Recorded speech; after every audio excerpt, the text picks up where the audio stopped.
اس پوزیشنوں کے لحاظ سے، فوجی پوزیشنوں کے لحاظ سے اور کلیم کے لحاظ سے اب وہ رفتہ رفتہ اس کی شدت کو کم کیا جا رہا ہے۔ یہ گو کہ ایک چھوٹی سطح کا ایک معاہدہ ہے کہ جس میں کچھ پوزیشنوں سے پیچھے ہٹیں گے فوجی، اور گشت کے حوالے سے کچھ معاملات طے ہوئے ہیں، لیکن اب اس کو ایک وسیع البنیاد معاہدہ بنانے کی ایک کوشش کی جا رہی ہے۔ اسی سلسلے میں ان دنوں اجیت دوال جو ہے بھارت کے وزیر اعظم کے قومی سلامتی کے مشیر، وہ ایک بار پھر بیجنگ میں موجود ہیں۔ جب وہ بیجنگ میں موجود تھے اور چین یہ کہہ رہا تھا کہ چین جو صدر شی جن پنگ ہے ان کے اور نریندر مودی کے درمیان جو ایک شراکت کا ایک جو فارمولہ طے پایا تھا، یا شراکت کا جو ایک اعلان ہوا تھا، چین اس پر عمل درآمد کے لیے تیار ہے پوری طرح۔ یہ ایک اشارہ تھا کہ وہ اپنی پوزیشن سے پیچھے ہٹ سکتا ہے بھارت کا اعتماد بڑھانے کے لیے، بھارت کو اعتماد دینے کے لیے اور بھارت کو ایک سپیس دینے کے لیے جنوبی ایشیا میں۔ این اسی وقت سری لنکا کے نو منتخب صدر اور جو کمیونسٹ نظریات کے حامل ہیں انورا کمار، وہ بیجنگ نئی دہلی میں موجود تھے اور وہ بھارت کے حکام کے ساتھ بات کر رہے تھے۔ وہ نریندر مودی سے پرجوش مصافحہ کر رہے تھے، وہ گاندھی جی کی سمادھی پہ جو وہاں پھول چڑھا رہے تھے، اور وہ بڑے اہم نوعیت کے معاہدے کر رہے تھے کہ جس میں آگے چل کر دفاعی تعاون کا معاہدہ بھی ہو سکتا ہے۔ اور اس میں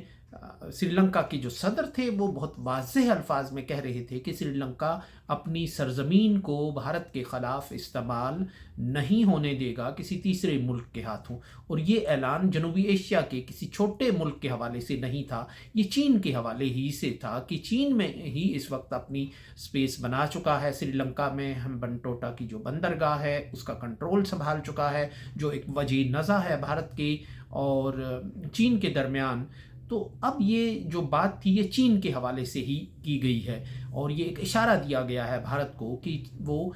چین کے ساتھ اپنے تعلقات تو رکھے گا، لیکن وہ تعلقات اس بنیاد پر نہیں ہوں گے کہ اس سے کوئی تیسرا ملک یا بھارت کوئی خطرہ محسوس کرے، کوئی خوف محسوس کرے۔ یہ ایک بہت بڑی بات ہے جو سری لنکا کی طرف سے کی گئی ہے، کیونکہ سری لنکا بھی برسوں سے چین اور بھارت کی ایک کشمکش اور پراکسی جنگوں کا ایک مرکز اور محور رہا ہے اس خطے میں۔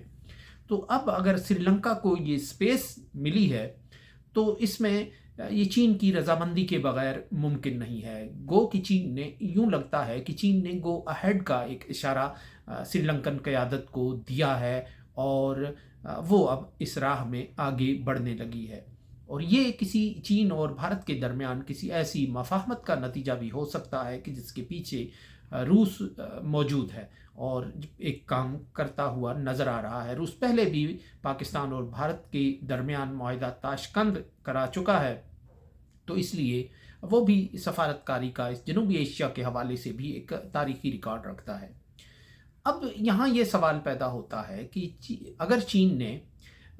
سپیس فراہم کرنا شروع کر دی جنوبی ایشیا کے ملکوں میں، اور وہ دوڑ بالادستی کی جو تھی وہ کم کرنا شروع کی، تو پاکستان کا اس ساری صورتحال میں کہاں کھڑا ہوگا؟ کیونکہ اس خطے میں جنوبی ایشیا میں چین کا سب سے بااعتماد اتحادی پاکستان ہے، اور پاکستان میں ہی جو گوادر اور سی پیک ہے وہ بھارت کے اور چین کے درمیان نزاع کا باعث بن گیا ہے، اور بھارت کے پیچھے پھر مغرب بھی آ گیا ہے۔ لیکن بہرحال اصل جو خم ٹھونک کر بھارت ہی اس خطے میں اس منصوبے کی مخالفت کرتا چلا آ رہا ہے، نہ صرف عملی طور پر زبانی مخالفت کرتا چلا آ رہا ہے، بلکہ عملی طور پر بھی اس کے لیے وہ بھرپور ایک مہم چلائے ہوئے ہے، جس میں کچھ عسکری گروپوں کو، ٹیررسٹ گروپوں کو فنڈنگ بھی شامل رہی ہے۔ تو اب یہاں یہ سوال پیدا ہوتا ہے کہ کیا چین پاکستان میں بھی بھارت کو کوئی سپیس دے گا؟ بھارت کا حقیقت یہ ہے کہ جس طرح چین اور بھارت کے درمیان مفاہمت کی کومپل پھوٹ پڑی ہے، یہ رفتہ رفتہ اپنا رنگ و روپ دکھائے گی، اس پر مزید برگوبار آنے کی توقع ہے۔ ایسے میں پاکستان معاشی طور پر بدحالی کا شکار ہے، اور چین نے بھی اس کی معاشی مسیحائی اور دستگیری سے ہاتھ کھینچ لیا ہے۔ برادر ملک بھی چلے گئے ہیں، دوست ملک بھی پیچھے اس معاملے میں ہٹ گئے ہیں۔ تو کیا اس کا مطلب یہ ہے کہ بھارت کو، پاکستان کی معیشت کو بھارت کے ذریعے کوئی نہ کوئی سہارا بالواسطہ یا بالواسطہ یا بلا واسطہ دیا جانا مقصود ہے؟ ابھی حال ہی میں بھارت کے وزیر دفاع راجناتھ سنگھ نے یہ کہا تھا، اور بڑا ایک طنزیہ جملہ کہا تھا کہ اگر پاکستان کے تعلقات بھارت کے ساتھ اچھے ہوتے تو آج بھارت اسے IMF سے زیادہ پیسے دیتا۔ بالکل انہوں نے خالص وہ کاروباری انداز میں کہا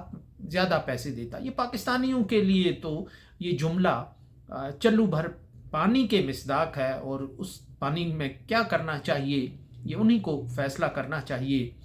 کہ جنہوں نے اپنے ایک باوسیلہ ملک کو اس سطح پر لایا، اور ساری زندگی ایک یہ کہ ہم بھارت کے سے ہمارا مقابلہ ہے، ہماری دوڑ ہے، ہماری انا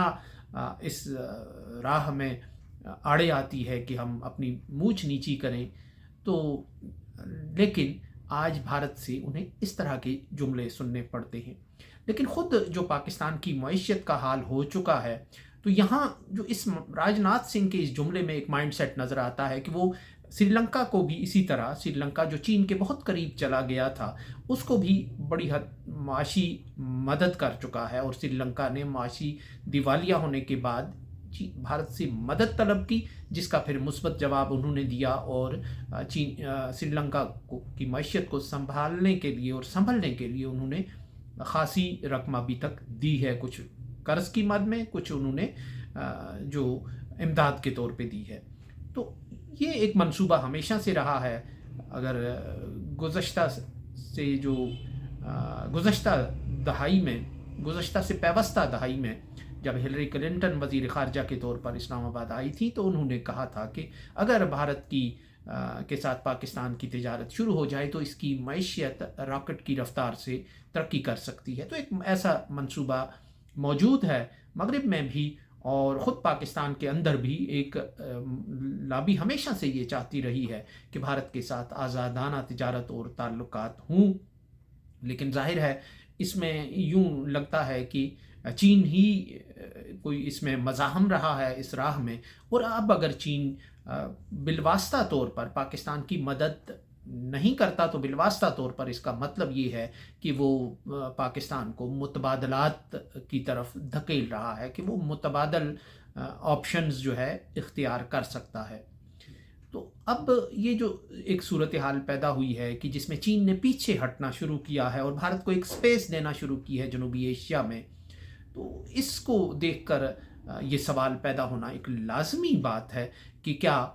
پاکستان میں بھی چین پیچھے ہٹ رہا ہے، اور وہ سپیس دے گا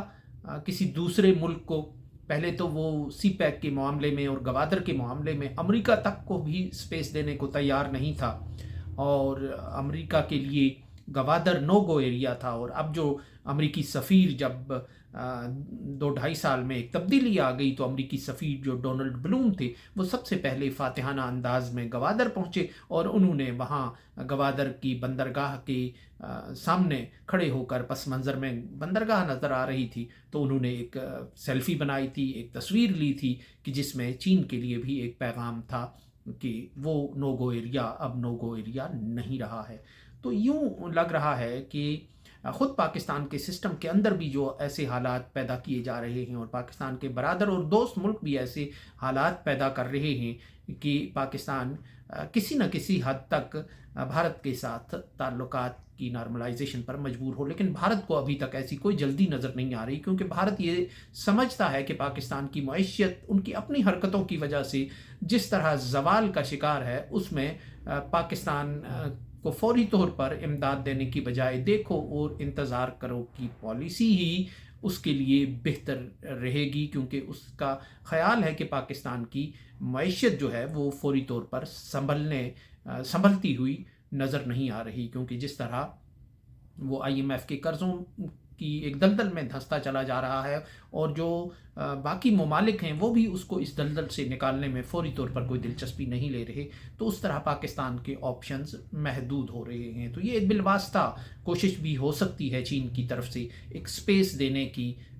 یہاں بھی وہ پاکستان کو شاید بظاہر پاکستان کے اندر تو پاکستان کو بھارت کو دینے کے لیے کی پوزیشن میں نہیں ہے، لیکن وہ پیچھے ہٹ کر بھارت کو تھوڑی سپیس فراہم کر سکتا ہے کہ وہ پاکستان کے ساتھ اپنے تعلقات قائم کرے. لیکن فی الحال بھارت اس موڈ میں پاکستان کے حالات دیکھ کر نظر نہیں آتا، کیونکہ اسے اندازہ ہے کہ پاکستان میں بھی جس طرح برطانیہ کے موسم کا کوئی پتہ نہیں ہوتا، پاکستان میں آنے والی تبدیلیوں کا بھی کوئی پتہ نہیں ہوتا. کبھی کس قسم کے مزاج کے لوگ اوپر آ جاتے ہیں، کبھی دوسرے مزاج کے لوگ اوپر آ جاتے ہیں، تو جن کے ساتھ ڈیل کرنا پھر خاصا مشکل رہتا ہے. تو لیکن بہرحال یہ ایک اہم ڈیولپمنٹ ہے، اور جس کے اثرات کسی نہ کسی طور پر جلد یا بدیر پاکستان پر بھی مرتب ہوں گے، جو چین اور بھارت کے درمیان ایک خاموش اور آہستہ رو قسم کی مفاہمت ہو رہی ہے. سو اس کے ساتھ ہی اجازت دیجیے. اللہ نگہبان.